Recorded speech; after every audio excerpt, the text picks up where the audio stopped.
She was just another quiet trucker, until she noticed something wrong with a parked rig.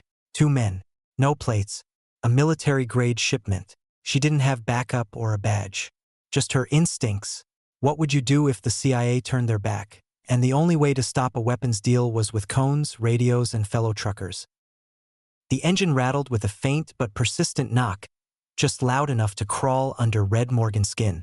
She eased her Kenworth into the far side of Sundown Truck Plaza, a roadside rest stop like any other, tucked behind a row of gas pumps and a blinking "Open 24 hours" sign that hadn't worked right since the late 90s. The Nevada heat hadn't quite lifted, and the air shimmered off the blacktop like it was alive.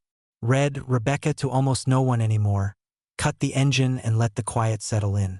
She adjusted the faded military cap on her head, its fabric soft from years of wear, the embroidered insignia long since bleached to ghostly threads.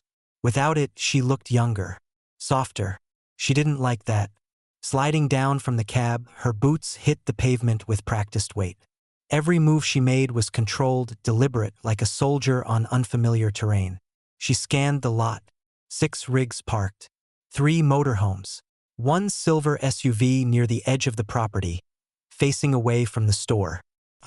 She shook off the thought, grabbed a crescent wrench from the side compartment, and ducked under the hood. That knock in the engine had started 2 exits ago, and she didn't like guessing games when it came to her truck. Her fingers worked quickly, almost mechanical, tracing the source with quiet precision. 15 minutes later, drenched in sweat and half covered in grease, she closed the hood just as headlights cut across the lot. Another truck had arrived, older model, dull black paint, no logo. It moved slowly, almost too carefully, and parked 3 spots down from hers. Red noticed what wasn't there before she registered what was. It had no visible identification, plates, or numbers.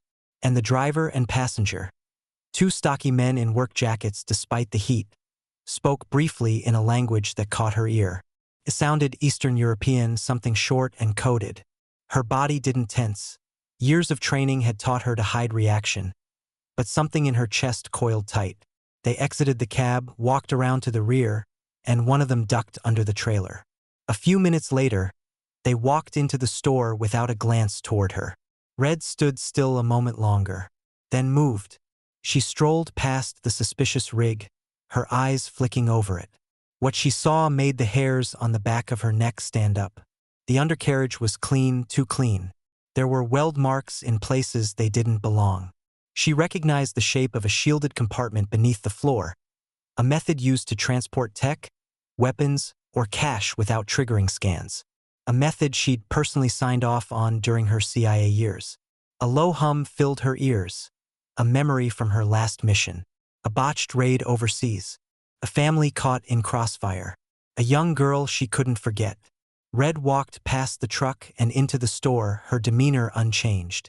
She grabbed a bottle of iced tea and walked to the register. Behind the counter was a tall, thin kid, early 20s, bored, scrolling through his phone. "You've got a mechanic here?" she asked, her voice low and neutral. The kid didn't look up. "Bay's open till 9. Tyrell should be in the back." "You break down." "Just routine." "Thanks." Red stepped back out, glancing once toward the black rig. The 2 men were still inside the store. She turned toward the service bay. The garage door was open. Inside, kneeling beside an engine block, was Tyrell. He was wiry, with long arms and a sweat-streaked bandana wrapped tight over his hair, grease up to his elbows. He looked up as she approached. "You need something? I heard you're the guy who doesn't strip threads." He smirked. "That depends on the thread. What's the issue?" Red described the knock in her engine, then added, "Not urgent. I'll handle it if you're swamped." "Nah, bring her in. I'll take a look." As she moved her truck toward the bay, she noticed the SUV again. Still parked, engine running now. Windows tinted too dark for Nevada legal standards. Definitely watching. Tyrell slid under her hood with a flashlight while Red leaned against the wall, arms crossed. The kid was good. Confident but not cocky. After a few minutes, he stood up. "Bad mount near the fan belt. You patched it clean, though. You former military." Red tilted her head. Why? You work like someone who doesn't guess. She didn't respond. Tyrell shrugged and started cleaning his hands. Did a semester of mechanical engineering before my dad passed. Army. After that, I figured I'd learn by doing. Guess we all take different roads. That gave her pause. She almost said something. But just then, a familiar ringtone buzzed in her vest pocket. A throwaway phone. She walked outside out of earshot. Gary, she said, no greeting. On the other end, Gary Lou sounded older, tired. Still keeping tabs on backroad ghosts, huh? I need intel. 80 corridor. Something's wrong in Sundown Plaza. There was a pause. You always did have good timing. There's been chatter. A missing shipment of small arms, likely ex-military, changing hands through modified rigs. Customs missed it. We didn't. But here's the problem. Let me guess. No official action. Correct. Washington doesn't want dirt on its hands if this goes sideways. I'm not asking for permission, Gary. Just confirmation. Another pause. Then here it is, you're sitting on something real. But you're on your own, Red. The agency won't touch this. No ops. No eyes in the sky. Understood. And Red? If you run smart. They're not amateurs. She hung up and slid the phone back in her vest. The sky had darkened a shade, and the SUV had moved closer to the store. Red exhaled. This wasn't a coincidence. It wasn't paranoia. It was something she'd seen in a dozen countries, in the weeks before everything went bad. She turned slowly, scanned the lot, and walked back to Tyrell. I'm gonna need your help with something. Tyrell had questions, but he knew better than to ask them all at once. After Red's vague request for help, she'd returned to her truck and spent nearly 20 minutes pulling wires from behind her dash. Whatever she was doing, it wasn't standard driver maintenance.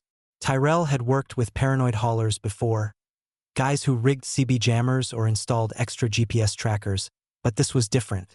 He stood just outside the bay, wiping sweat from his brow with the back of his wrist.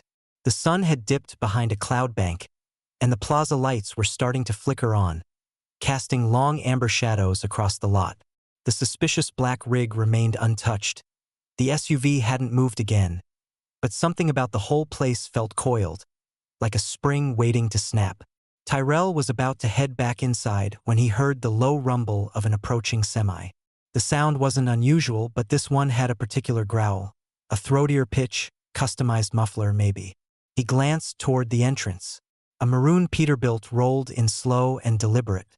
At the wheel sat a man built like an oil drum, solid, square, and unmoved by much.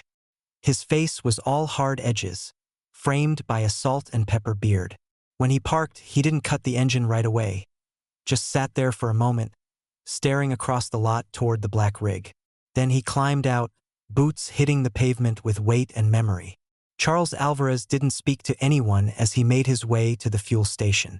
But Red, standing at the edge of the lot, noticed how his gaze lingered a second too long on the suspicious truck, and how his posture, alert but casual, matched something she recognized. She approached him as he returned from prepaying for diesel. "Evening," she said, calm, neutral. Charles grunted. "Evening." She nodded toward the black rig. "That one catch your eye too?" He hesitated. "Saw one like it. Years ago. Same model, same matte finish. Different plates, or none, actually." He looked her in the eye for the first time. "Why do you care?" "Because I've seen one like it too. In Kosovo, Afghanistan, and again last year in Odessa, Texas." Her tone didn't change. "Only those were government-backed. This one feels different." He didn't blink, but the corners of his mouth shifted. In caution. "I lost 2 friends," Charles said. "Back in 18. Took a rush job, cash load. No questions asked. Told me it was medical equipment heading to El Paso. They never made it past Las Cruces." "You think this is connected?" "I don't guess. I remember." They stood there, in the quiet margin between streetlight and shadow, 2 strangers aligned by something darker than shared work. Inside the garage, Tyrell watched from the doorway, arms crossed. Something serious was unfolding, and he hated being the last to know. Red turned back to him and motioned. Bring out what you built earlier, she said. The short-wave jammer. You said it was just a backup precaution. Now it's not. Tyrell disappeared inside and returned moments later with a small, boxy unit built from scraps of radio parts and old CB equipment. Red inspected it quickly, then handed it back. You've got a good eye, she said. You'll help monitor communications tonight. Block their backup signals if they try to call out. He swallowed hard. So we're doing this? She looked over at Charles, who was now adjusting tie-downs on his trailer like he hadn't just admitted he suspected a multinational arms smuggling ring in the lot next to them. Yes, she said. We are. Still, the plan needed more than 3 people. Almost 8 p.m., Linda rolled in. Her truck, a massive silver freightliner with twin antennas, was blasting classic soul from a rigged stereo. She pulled up next to Red's cab and climbed down wearing a bright yellow tank top, aviator glasses, and a CB mic still clipped to her collar. She didn't look like anyone's first choice for a covert op. But Red had heard her once coordinate a 6-truck convoy through a sandstorm in Utah using only hand signals and hacked radio channels. Linda looked around, took one glance at the quiet black truck, and snorted. So this is what I get for showing up for poker night? Red smiled. Change of plans. In a few words, she laid it all out. The suspicions. The compartment under the trailer. The SUV that hadn't left its spot in several hours. The men speaking in code and disappearing into the store for far too long. Charles backed her up. Tyrell asked questions. Linda nodded throughout. So we're doing a sting without badges or bullets, Linda said. We're doing it with cones, jammers, and timing, Red replied. The next hour was spent planning. They mapped out vehicle positions, traffic redirection points, and blocking maneuvers. Tyrell would monitor signal activity from the service bay. Linda would intercept CB chatter from anyone within a 10-mile radius. Charles would shadow from his rig with dashcams rolling. Red would handle the confrontation. They didn't have time for second-guessing. The plaza lights flickered again, twice, then steadied. It was nearly nightfall, and from the store the 2 men finally emerged. They walked with purpose but no urgency, back to their truck. One of them lit a cigarette. The other glanced toward Red's cab, then quickly looked away. Red's hands were steady. Her mind wasn't racing, it was calculating. Because everything she'd been running from had finally caught up to her in a dusty corner of Nevada. And this time she wasn't going to run. By 9 p.m., the sundown truck plaza had gone quiet. The coffee inside the convenience store had long burned down to sludge. The soda machines whirred on low, and the glow of the overhead sodium lights painted everything in dull amber. For anyone passing through, it looked like just another sleepy night on the edge of nowhere. But to Red Morgan and her team, it was a pressure cooker counting down. She sat in her cab, eyes moving over the clipboard in her lap, hand-drawn diagrams, radio call signs, signal timing. Every detail mattered. Every piece of improvisation had to hold. There would be no second chance. Her voice crackled through the private channel. Everyone in position? One by one, the replies came in. Charles, westbound shoulder. Dashcams live. Tyrell, signal jammers hot. Sweep shows no outbound pings from the SUV. Linda, on CB channel 23. No chatter yet, just a couple bored drivers arguing about Elvis. Red exhaled slowly and adjusted the earpiece hidden under her cap. She'd changed clothes, no longer the plain shirt trucker. She now wore a stitched-up field jacket, dark navy with no insignia, no name tag. A ghost uniform, something left behind, repurposed. On the passenger seat beside her sat a weathered Pelican case. Inside, a handheld recorder, a folded map of military surplus transit routes, a burner phone, and her CIA badge. Expired, long deactivated, but still heavy in meaning. She didn't bring it to show. She brought it to remember. Across the lot, Linda's rig rumbled low. She was parked diagonally to block any attempt at sudden escape through the service road. Her CB antenna was linked to a repurposed baby monitor, letting her catch faint analog signals bouncing across channels. Charles kept his headlights off but his hazard strobes primed. He'd maneuver his rig forward the moment Red gave the go signal, cutting off the exit between the diner and the gas pumps. Tyrell, tucked into the bay, hunched over a makeshift signal spectrum readout, the jammer humming beside him. Wires ran to a tall antenna strapped to the edge of a discarded oil drum. Red watched the black rig, still parked, still waiting, and then headlights. A third vehicle crept into the lot, a dark blue utility van, unmarked, its windows completely blacked out, pulled up behind the trailer without hesitation. Target 2 confirmed, Red said quietly. This is it. The men from the black rig emerged, carrying what looked like toolboxes, but Red's eyes narrowed immediately. The weight distribution in their hands was wrong. They weren't boxes. They were lead-shielded containers. From the van, 2 new figures stepped out, also foreigners, slimmer, dressed like telecom workers. One glanced over his shoulder and nodded toward the SUV, which flashed its lights once. Gary was right, Red thought. This was a well-practiced operation, and this was their moment of transfer. She slid from her cab, voice low into the mic, positions locked. Move on mark. Then she moved deliberately. She wore gloves now, sleeves rolled tight, the reinforced boots of someone expecting trouble. Her fingers brushed the concealed holster under her jacket as she crossed the lot. The exchange was already in motion. One of the smugglers had just opened the back of the utility van. Inside, the gleam of weapons under plastic wrap caught the dull light of the plaza. Red stepped out of the shadows. "Hey!" she called, sharp and clear. The 4 men snapped to attention, startled. One instinctively reached into his jacket. Red raised her voice again, firmer now. "Drop it." He hesitated. Suddenly, with a roar of compressed air, Charles's rig surged forward. Lights off, engines snarling. The men turned, startled, just as the big semi cut off the main drive, grinding to a halt across the asphalt. Simultaneously, Linda's headlights burst to life, blinding them from the opposite angle. Her engine growled like a beast in a cage, pressing in from behind the SUV. One of the smugglers cursed in his language and made a move toward the crates. Red reacted. She drew a sleek, compact sidearm now leveled at center mass. The moment cracked. One of the men lunged toward the van, trying to slam the doors and get away. Red fired.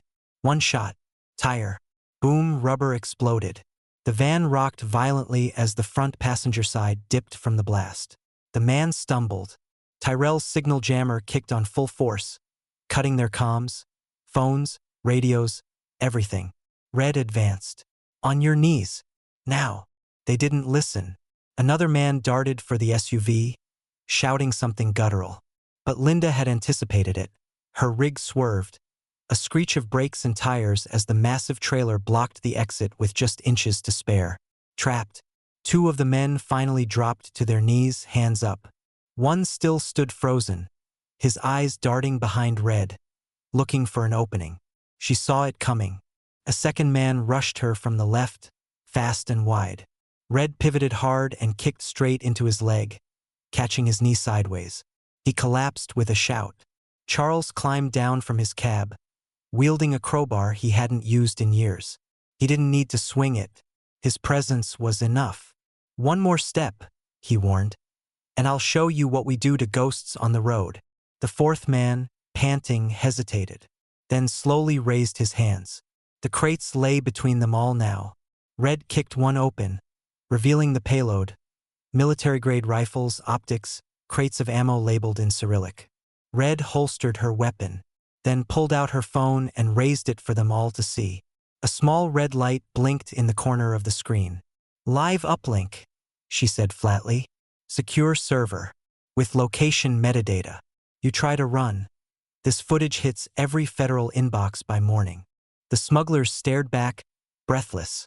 She clicked her mic. "Package confirmed. Call it in." Linda opened the CB wide, her voice calm. "Unit 7B out of Tonopah. Road obstruction on 93 westbound. Looks like spilled cargo. Might need a hazmat check. It would buy them minutes. Just enough." Red stepped back, the adrenaline still sharp in her blood. That night she wouldn't need to shoot anyone. But they'd remember her. So would whoever sent them. The sirens started faintly, distant lights against the black horizon. Red didn't wait. She climbed back into her rig, heart still pounding, hands steady now.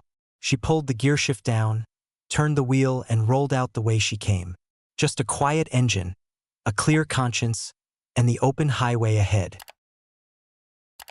By the time the second squad car pulled into Sundown Truck Plaza, the night was thick with heat and tension. The black rig sat abandoned under the lot's buzzing lights. The blue van had its back doors pried open, revealing the contents inside. High-caliber rifle components, packed in foam-cut crates, each one unmarked but unmistakably military. Troopers moved in fast, guns drawn, confused but efficient. The smugglers were on the ground, hands zip-tied behind their backs by Charles and Linda, who made it look like they just stopped a shoplifter, not an international arms operation. Red was already gone. Her rig had slipped out between the patrol lights, tires humming westbound toward nothing in particular. She didn't look back. She crossed the Nevada state line before sunrise, the CB radio crackling softly beside her on Channel 19. She let it play. Driver chatter, weather alerts, bad jokes from somewhere near Barstow. It grounded her in the world she'd chosen. One without clear enemies, without orders. But never without purpose. Back in Sundown, the aftermath was quiet but telling. Charles Alvarez refused to give a statement.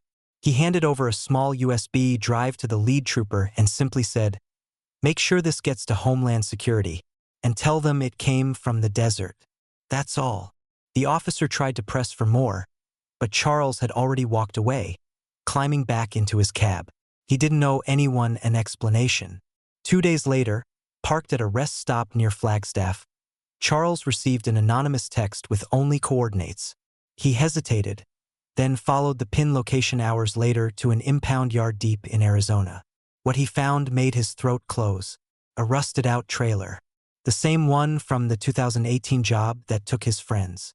Inside, dusty but untouched, were a pair of canvas duffel bags, 2 broken phones, and a metal box. Inside the box, dog tags, a lighter engraved with "To Mike, stay safe," and a picture of 3 men in front of a diner in Albuquerque. He sat there for a long time, engine off, hat in his lap, thinking about them. After all those years, the not knowing was over. It wouldn't bring them back, but it gave their memory a home. Back in Nevada, Tyrell returned to the garage Monday morning, half expecting Red's truck to be there again. It wasn't. Her bay was empty, clean, like she'd never been there at all, until he noticed something under his windshield wiper. An envelope. Inside, a short note, handwritten in sharp block letters. "Tyrell, you've got good instincts. Trust them. You don't need a badge to do the right thing. Thank you for showing up when it counted. This world needs more people like you. R." Beneath the note was a check. Exactly the amount he'd once offhandedly mentioned, covering tuition for the automotive program at the tech school he thought he'd never afford. And beneath that, a dog-eared, out-of-print mechanic's manual on custom diesel retrofitting. Inside the cover, written in red ink, "Never stop learning. Keeps you dangerous." Tyrell didn't say a word. He folded the letter, slid the check into his back pocket, and walked inside the garage. Miles away, in the quiet morning sun, Red drove. Her truck now had a new stereo, one Tyrell had installed the day before the operation. It still had his fingerprint smudges on the volume dial. On the seat beside her sat a notebook, filled with backroad routes, safe stops, and old agency contact frequencies she hoped never to need again. She reached for the CB mic and pressed the button. "Breaker 19, this is Redbird. Anyone out there looking for a clean mile marker?" The channel came alive. A trucker near Sacramento chimed in with road conditions. Another offered weather updates out of Colorado. She smiled. She was not here to be seen, but she was always watching and listening. And, if necessary, she would be ready to act. Because sometimes the people who disappear are the ones who show up when it matters most. This story reminds us that courage doesn't always wear a badge. Sometimes, it wears grease-stained jeans and drives alone into danger. What would you have done in Red's place? Let us know in the comments below. If this story moved you, don't forget to like, share, and subscribe for more untold journeys here on Embrace the Journey. See you in the next video.